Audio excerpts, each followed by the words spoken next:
Um, Actually, it becomes a sign of judgment for the north in verses 18 to verse 25. I'm losing my place here. Let's spend a little time on the sign itself and what it means. Verse 14. Therefore the Lord himself will give you a sign. The virgin will be with child and will give birth to a son and will call him Emmanuel. The sign of Emmanuel. People have gone two extremes with this passage, with this verse. There are the liberals who will say, oh, it doesn't mean the birth of Christ, and particularly the Jews will say, no, that doesn't mean the birth of Jesus Christ. They might say it's the Messiah. But they will point to the near fulfillment of that prophecy, which we find right in the next chapter, chapter 8. The conservatives will point only to Christ and talk only about Jesus Christ and ignore the near fulfillment and make a big deal of the fact that it's the virgin. Okay. Now let me. You can look this up in your word studies and your dictionaries later on.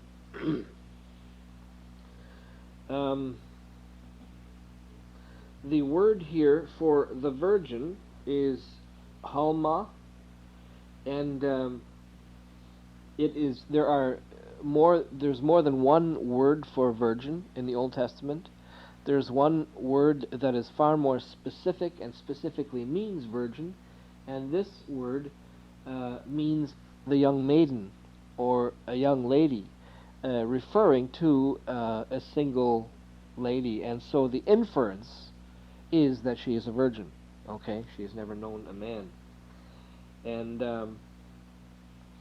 so it's true that it was a virgin, but if Isaiah wanted to specifically emphasize the virginity aspect of this young lady, he could have used a stronger word. And so that's where the liberals get their ammunition and say, aha, it doesn't have to be a virgin birth. I don't think that they have an argument. The Jewish teachers, he told me, that means just a young lady. Yes, but most young ladies in the days of the Old Testament were virgins. So I told him, oh, normally the usually young lady, they married the young all the times in ancient times. So they have a baby, they bear the baby. So in this case, it implies like a virgin. That's right. And Exactly. The theory is that Isaiah married for a second time in chapter 8. Now Steve, I think, believes that he didn't, that it was his first wife that he had his second son with, but there is some speculation as to whether in chapter 8, when it says here, the Lord said to me, take a large scroll and write on it with an ordinary pen, Maher Shalal Hashbaz, and I will call in Uriah. There, can you say that name that smoothly? And I will call in Uriah the priest and Zechariah son of Jeberechiah as reliable witnesses for me. When you bring in witnesses and you're writing something, this is a sign of a legal document going on, and it looks like this is a marriage thing. It's bringing in witnesses, but it's speculation. We don't know. At any rate, I believe that this young lady or virgin can be a reference to the prophetess in verse 3 of chapter 8. You see that? Then I went to the prophetess, and she conceived and gave birth to a son. And the Lord said to me, name him Maher Shalal Hashbaz. Okay? And in verse 4, before the boy knows how to say my father or my mother, the wealth of Damascus and the plunder of Samaria will be carried off by the king of Assyria. The Lord spoke to me again, and on it goes. But go down to verse 8. It's talking about the king of Assyria with all his pomp will overflow all its channels, run over all its banks, and sweep on it to Judah, swirling over it, passing through it, and reaching up to the neck. Its outspread wings will cover the breadth of your land, O Emmanuel. That's in the NIV. In chapter 8, verse 8, we also have the designation, O Emmanuel, in the King James Version. And then again in verse 10, NIV, devise your strategy, but it will be thwarted. Propose your plan, but it will not stand, for God is with us. Again, the Hebrew word for Emmanuel. And verse 10 in KJV, take counsel together, it shall come to naught. Speak the word, and it shall not stand, for God is with us. So there, I believe, is the near fulfillment.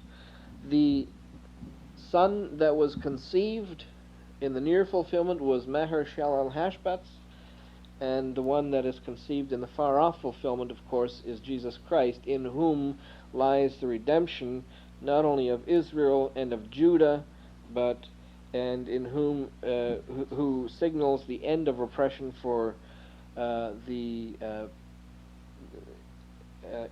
kingdom is, of course, Jesus Christ. It's interesting. God is with us. Is God is with the human. Yes. So that is the two different existence, God and human, is together in Jesus Christ. Yeah, the branch of Jehovah, the fruit of the land.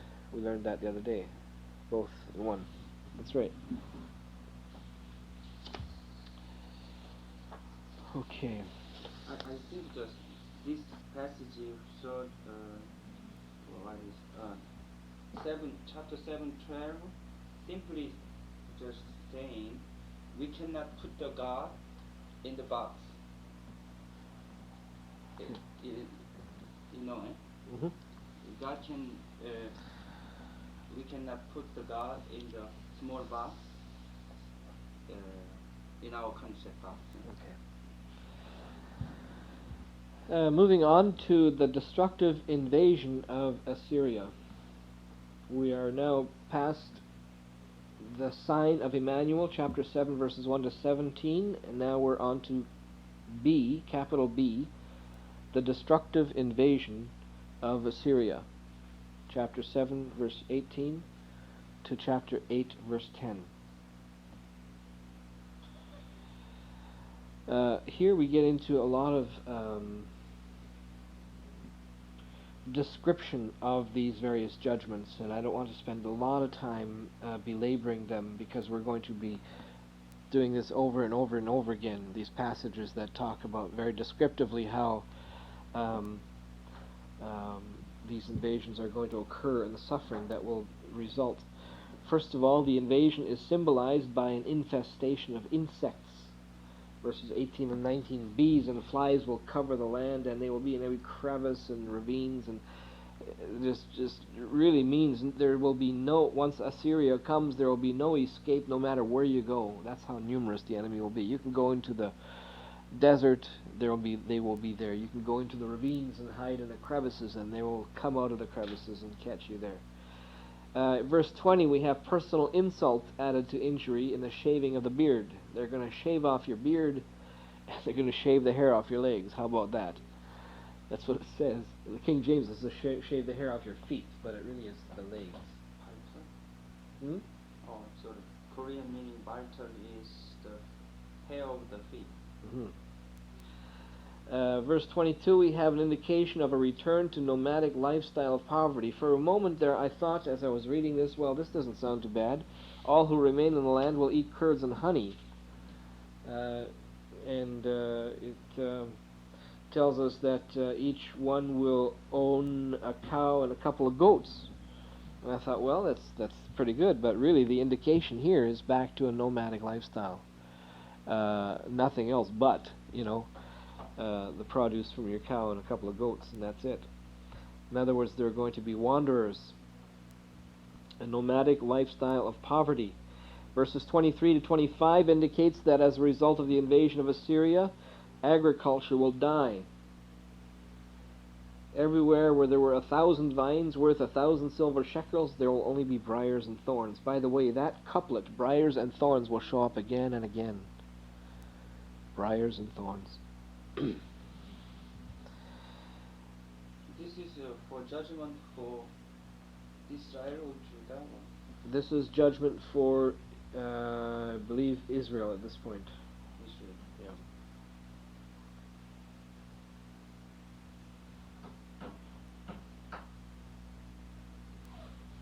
No, this is judgment for Judah. Judah? Yep. A little strange, no? It says here, the Lord will bring on you, wait a minute, before the boy knows enough to reject the wrong and choose the right, the land of the two kings you dread will be laid waste. The Lord will bring on you and your people and on the house of your father a time unlike any since Ephraim broke away from Judah. He will bring the king of Assyria. That's right, this is on Judah. Actually, on both. So,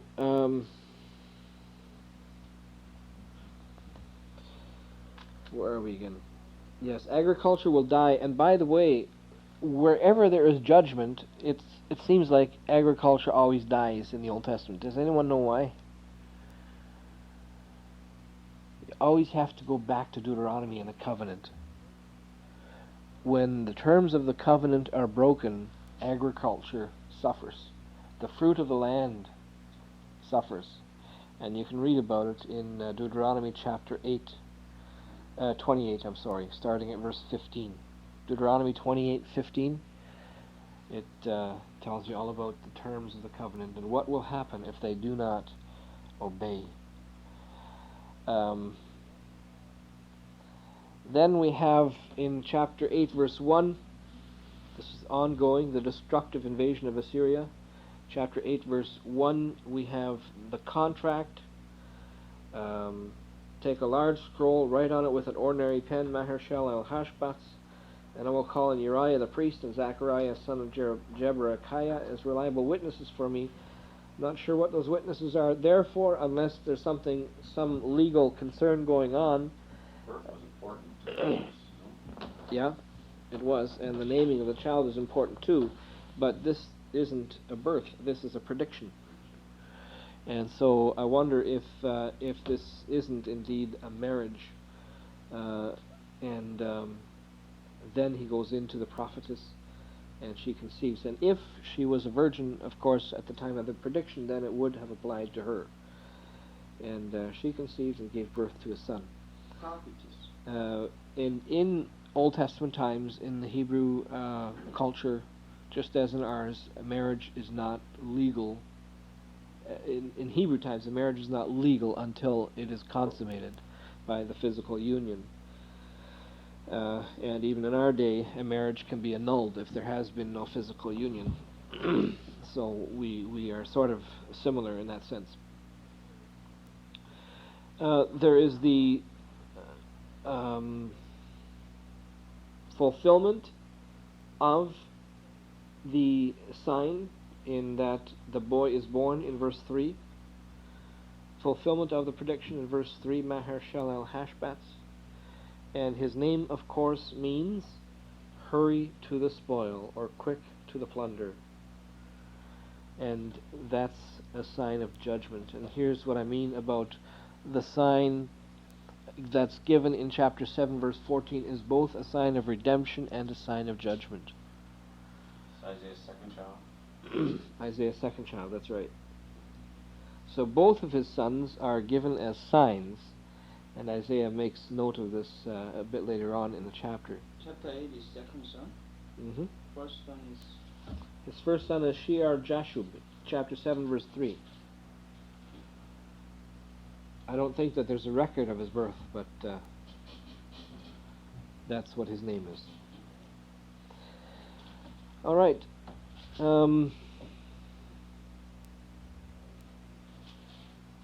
Then in verse 4, we have the prediction of the invasion of the north. In verse 4, before the boy knows how to say my father or my mother, the wealth of Damascus and the plunder of Samaria will be carried off by the king of Assyria.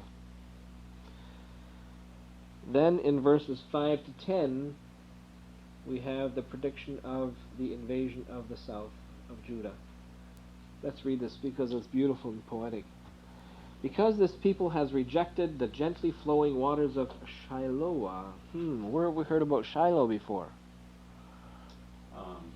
Temple. Okay. Where they worshipped. it's possible that the gently flowing waters of Shiloh, they say that there was a spring there from which Jerusalem got its water.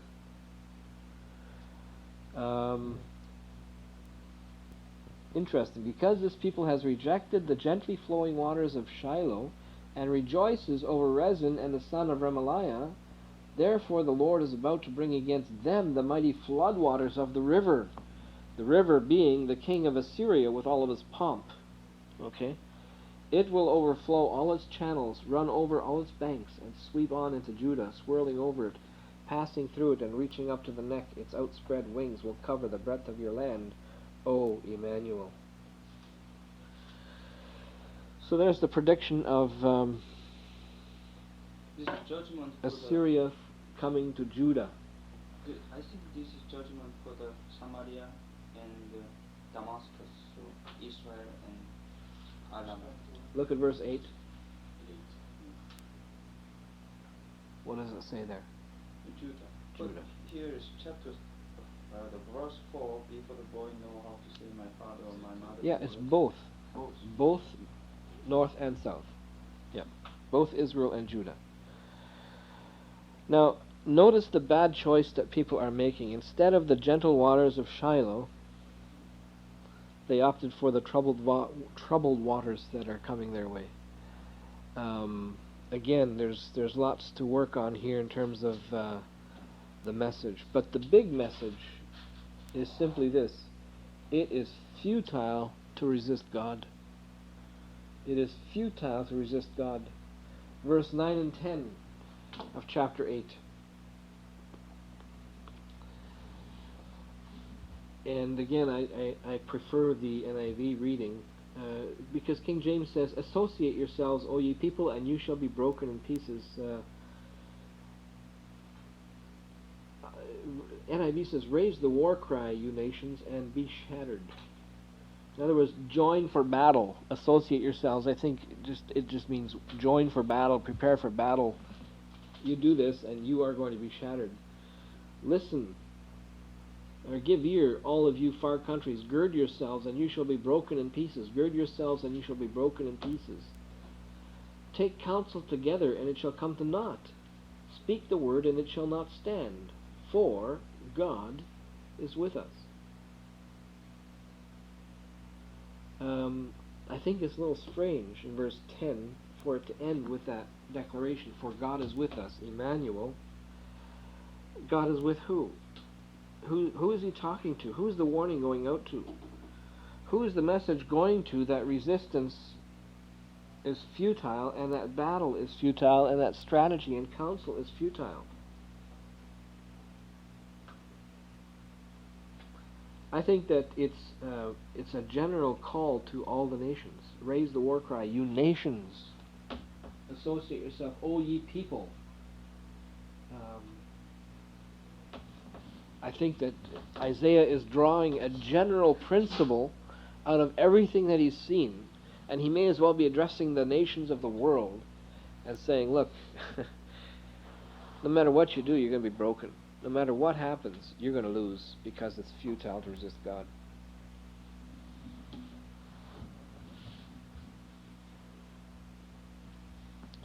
See, there is the from 5 and 8, and verse 4 is the judgments, the northern kingdom, and the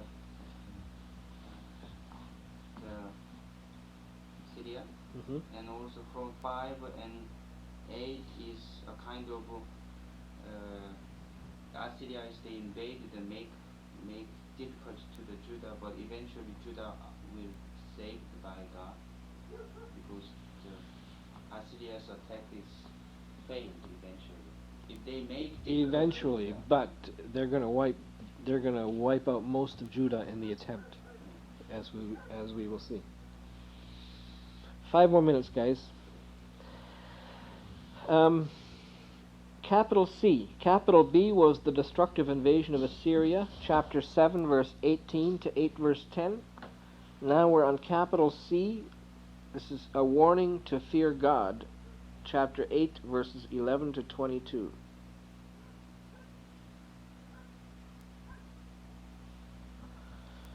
A warning to fear God, chapter 8, verses 11 to 22.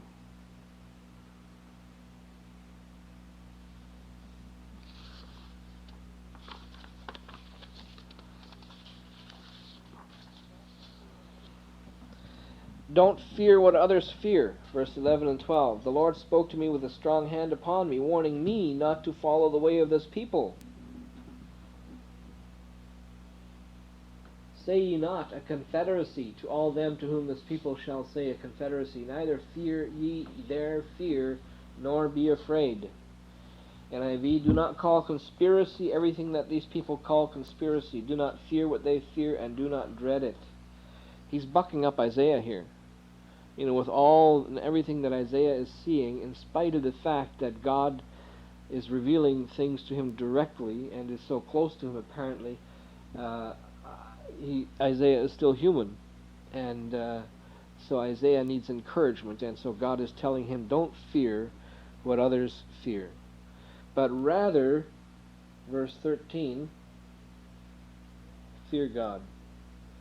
The Lord Almighty is the one you are to regard as holy. He is the one you are to fear. He is the one you are to dread. Do the opposite of what King Ahaz has done. Ahaz was given the choice. He chose to fear man instead of God. He chose to be shaken like a leaf in the wind by his fear of the kings of the north. Isaiah, don't you be like that. You fear God.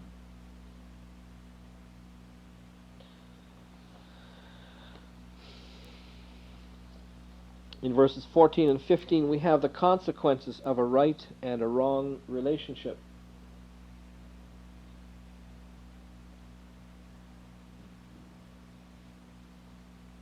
He shall be for a sanctuary, but for a stone of stumbling and for a rock of offense to both the houses of Israel, for a gin and for a snare to the inhabitants of Jerusalem. Is Israel is northern kingdom or? Israel is the northern kingdom, yes. Mm-hmm. Both houses of Israel. I think that's both northern and southern, yeah, in this case.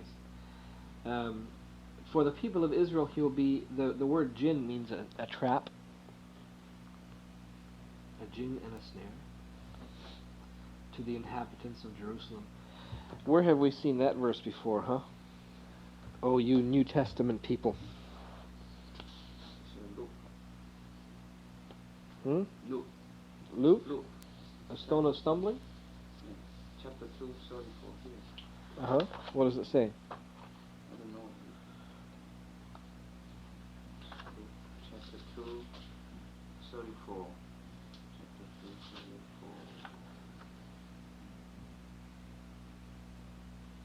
2, 34. Simeon blessed them and said unto Mary his mother, behold, this child is set for the fall and rising again of many in Israel, and for a sign which shall be spoken against. Okay. And another is 28. chapter 20 and verse 17. Romans 9:33 says that as it is written, behold, I lay in Zion a stumbling stone and a rock of offense, which shall be and which shall not be shaken. Okay. And also one in Peter. 1 Peter 2:8. And a stone of stumbling, and a rock of offense, even to them who stumble at the word, being disobedient, whereunto also they were appointed. Okay. You see that the New Testament authors were steeped in, they knew their messianic passages, and incorporated so much of it in the New Testament writings. Okay.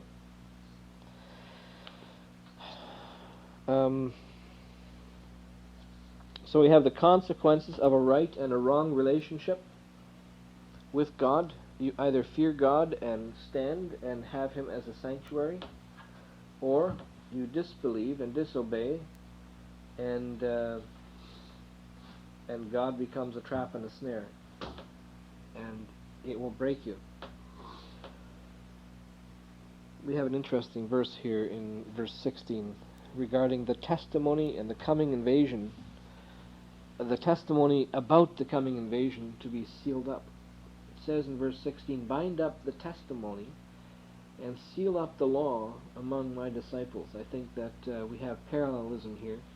The testimony and the law, I don't think it was the Ten Commandments or the Pentateuch that was supposed to be bound up and sealed here, but I think the testimony of Isaiah against the people were to be taken and stored and preserved. And then in verse 17 and 18 we have Isaiah's personal resolve.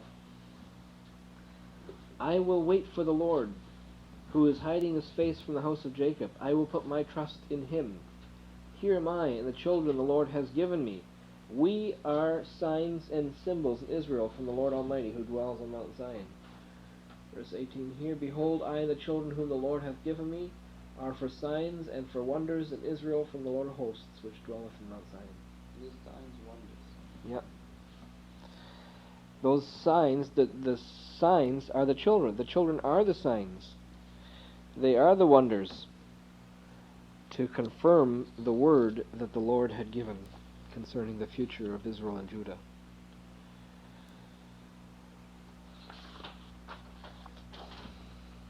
Then again in verse 19 to 20, or maybe right on down to verse 22, we have right and wrong choices given for guidance. Verse 19, when men, I'll read the King James. "When they shall say unto you, Seek unto them that have familiar spirits, and unto wizards that peep and that mutter, should not a people seek unto their God for the living to the dead?" Instead of "for the living to the dead," it should read something like, "Why consult the dead on behalf of the living?" Yeah. "To the law and to the testimony. If they speak not according to this word, it is because there is no light in them. And they shall pass through it, hardly bestead. Distressed and hungry, they will roam through the land. And it shall come to pass that when they shall be hungry, and they shall fret themselves, and curse their king and their God, and look upward, and they shall look unto the earth, and behold trouble and darkness, dimness of anguish, and they shall be driven to darkness." So, the light is growing dimmer and dimmer all the time. Yeah. Where it says, "If they speak not according to this word," what does this word have in view? Does it have in view the prophecy Isaiah is making of judgment, or does it have the Bible?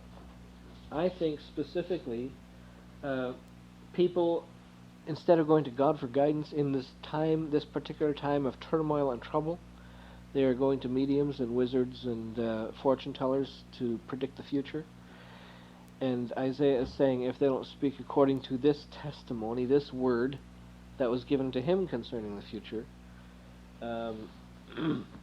then they have no light in them at all. And so I think that there's both a specific and a general application here. The specific is the prophecy that was given him concerning Syria and Assyria and Israel and Judah. And in general, to the law, I think that in general, everything has to be in accordance with God's word, God's revealed word at the time. You know. So I think it's both, but more specifically, it's the prophecy in the context. Another little interesting aspect in verse 21, it says that these folks, distressed and hungry, are going to roam through the land. When they are famished, they will become enraged, and looking upward will curse their king and their God. If you turn to Exodus chapter 22, verse 28, it says, "Thou shalt not revile the judges." It says in King James the gods, but it's the same word for judges. "Nor curse," the marginal reading in King James says judges. "Nor curse the ruler of thy people." You are not to curse the ruler of your people. And in 22:15 it says, "Thou shalt speak unto the children of Israel, saying, Whosoever curseth his God shall bear his sin." So that was specifically commanded against, but here people will be cursing their king and cursing their God. Interesting, if God has instructed his people to not curse the ruler of his people, whether good or bad, how about us? I know Christian people who will say, who will damn Chrétien or Mike Harris or other rulers. They won't use that kind of language, but they are doing that. They are condemning them. They are cursing them. And I think that we need to learn that all leaders, whether good or bad, are installed of God, and that there has to be respect. Doesn't mean everything that they do is right, and that we cannot criticize what they do, but we certainly are not to curse them. All right, let's take a break, and we'll be back here in 15 minutes.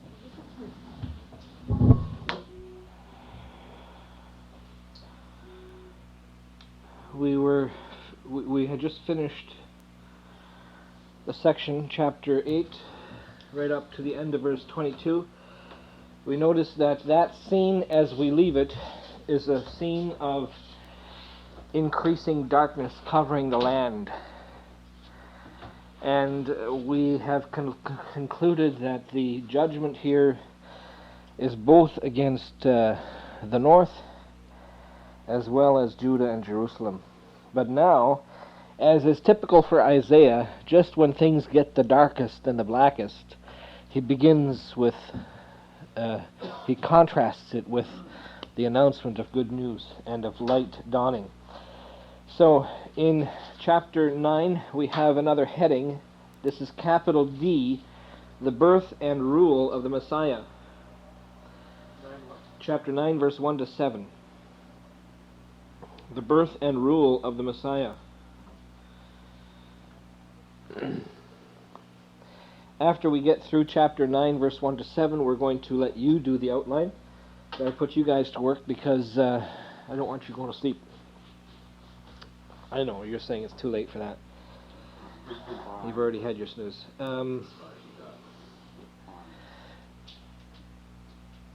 Verse 1. Nevertheless, the dimness shall not be such as was in her vexation when at the first he lightly afflicted the land of Zebulun and the land of Naphtali, and afterward did more grievously afflict her by the way of the sea beyond Jordan in Galilee of the nations. Okay, let me read that in the NIV. Nevertheless, there will be no more gloom for those who are in distress. In the past he humbled the land of Zebulun and the land of Naphtali, but in the future he will honor Galilee of the Gentiles by the way of the sea along the Jordan. Something is going to happen in the lands of Zebulun and Naphtali in the future.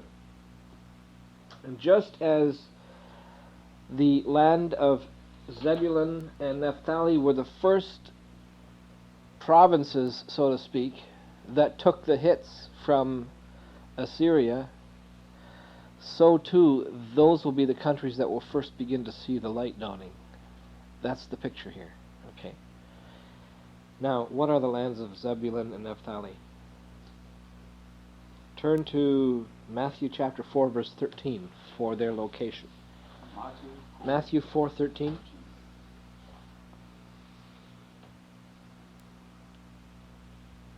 Mandy, would you read that, please? And leaving Nazareth, he came and dwelt in Capernaum, which is upon the sea coast, in the borders of Zebulun and Naphtali. Naphtali. Okay, so this is the area where Jesus Christ grew up. Okay, the geographical area. So I've just got here verse 1, where the light begins to dawn. Verse 2 and 3, the days of light, prosperity, and joy ahead.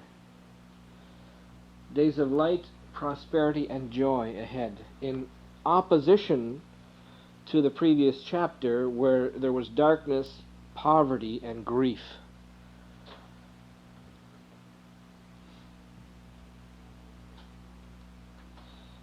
In chapter 8 there is famine, defeat, and anger. In chapter 9 there is joy, abundance, and victory. The people that have walked in darkness have seen a great light. They that dwell in the land of the shadow of death, upon them hath the light shined. Look at the parallelism in verse 2. The people that walked in darkness, they that dwell in the land of the shadow of death, have seen a great light, upon them hath the light shined. You see that?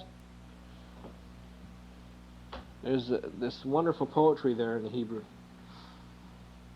It even comes through in the English.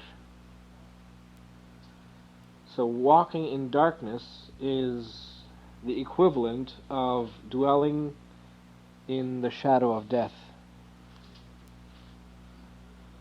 But I like the way it says, the people have seen a great light, and upon them has the light shone. Okay? That was verses 2 and 3. Days of light, prosperity, and joy ahead. Verses 4 and 5. Freedom from military oppression ahead. For thou hast broken the yoke of his burden, and the staff of the shoulder, the rod of his oppressor, as in the days of Midian. For every battle of the warrior is with confused noise, and garments rolled in blood, but this shall be with burning and fuel of fire. What does that mean? Well, it means that the soldiers' uniforms are going to be used as fuel for fire. Now, images repeat themselves in Isaiah. Watch for this one because it will show up again. And here is the reason why there's good times up ahead. Because in verse 6 and 7, the Messiah is on the throne in his everlasting kingdom. For unto us a child is born, unto us a son is given, and the government shall be upon his shoulder, and his name shall be called Wonderful Counselor, the Mighty God, the Everlasting Father, the Prince of Peace. Of the increase of his government and peace there shall be no end. Upon the throne of David and upon his kingdom, to order it and to establish it with judgment and with justice, from henceforth even forever. The zeal of the Lord of hosts will perform this. So the Messiah is now on the throne in his everlasting kingdom. That's why there is such hope for the future. Notice that most of the prediction is in the past tense. Have you ever noticed that? Sometimes you read prophecy and it's in the past. For instance, verse 2, the people that walked in darkness have seen a great light. That's past tense. Thou hast multiplied the nation and not increased the joy. They joy before thee according to the... Okay. Thou hast broken the yoke of his burden. It's past tense. This is referred to as the prophetic perfect. I don't know whether that comes up in Hebrew at all. But in hermeneutical language, this is known as the prophetic perfect. It's a technique used by the school of the prophets to give even more certainty to their words. It's treated as if it's already been done. But here in the children Bible, in future. The meaning is future, but they're using the past sentence. I see. To make it clear. Yeah. What version translation is that? It's just called Children's International. International Children. Why do you need that? Well, for ease of English, probably. Is it easier English? Yes. That's what I have. So you have to read everything 3 times. Korean, English, and English. And NIV and King James Version. Oh, 4 times. Okay.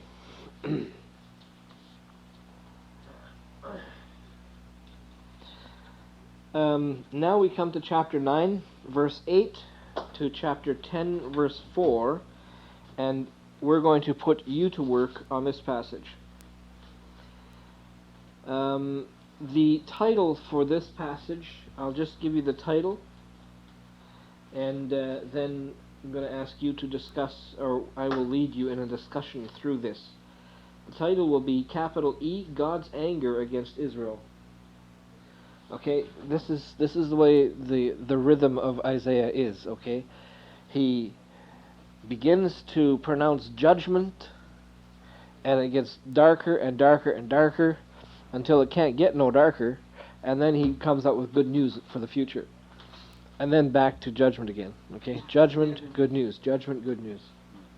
Okay, so here we go. God's anger against Israel, chapter 9, verse 8 through chapter 10, verse 4. Do you know why like that? Judgment and dark and future, good future. I think one of the reasons is they see what they cannot see.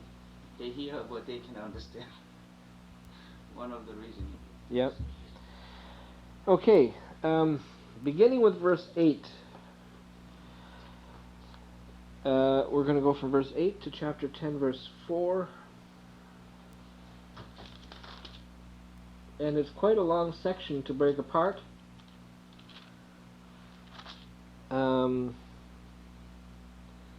But I think it's a rather easy section to do.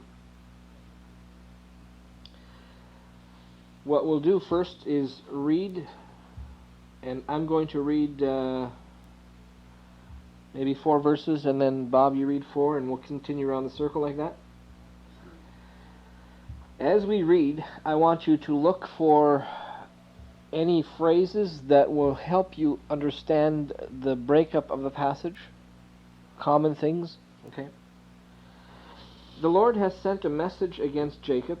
It will fall on Israel. All the people will know it. Ephraim and the inhabitants of Samaria, who say with pride and arrogance of heart, the bricks have fallen down, but we will rebuild with dressed stone. The fig trees have been felled, but we will replace them with cedars. But the Lord has strengthened Rezin's foes against them and has spurred their enemies on. I'm sorry, go ahead. The Syrians before, and the Philistines behind, and they shall devour Israel with open mouth. For all this his anger is not turned away, but his hand is stretched out still. For the people turneth not unto him who smiteth them, neither do they seek the Lord of hosts. Therefore the Lord will cut off from Israel head and tail, branch and rush in one day. The ancient and honorable, he is the head, and the prophet who teacheth lies, he is the tail. For the leaders of this people cause them to err, and they that are led of them are destroyed. Therefore the Lord shall have no joy in their young men, neither shall he have mercy upon their fatherless and widows, for every one is a hypocrite, and an evildoer, and every mouth speaketh folly. For all this his anger is not turned away, but his hand is stretched out still. For the wickedness burneth as a fire, it shall devour the briars and thorns, and shall kindle in the thickets of the forest, and they shall mount up like the lifting up of smoke. Through the wrath of the Lord of hosts is the land darkened, and the people shall be as the fury of the fire. No man shall spare his brother, and he shall snatch on the right hand, and be hungry, and he shall eat on the left hand, and they shall not be satisfied. They shall eat every man the flesh of his own arm. Manasseh, Ephraim, and Ephraim, Manasseh. And they together shall be against Judah. For this his anger is not turned away, but his hand is stretched out still. Woe unto them that decree righteous decrees, and that write grievousness which they have prescribed, to turn aside the needy from judgment, and to take away the right from the poor of my people, that widows may be their prey, and that they may rob the fatherless. And what will ye do in the day of visitation, and in the desolation which shall come from afar? To whom will ye flee from help, and where will ye leave your glory? Without me they shall bow down under the prisoners, and they shall fall under the slain. For all this his anger is not turned away, but his hand is stretched out still. Okay. Very good. As we read this portion, did anything jump out at you in terms of how this passage would be divided? Sure. But his hand is stretched out still was repeated a number of times. More than that. It's repeated in verse 12 and 17 and 21 and in verse 4. Okay.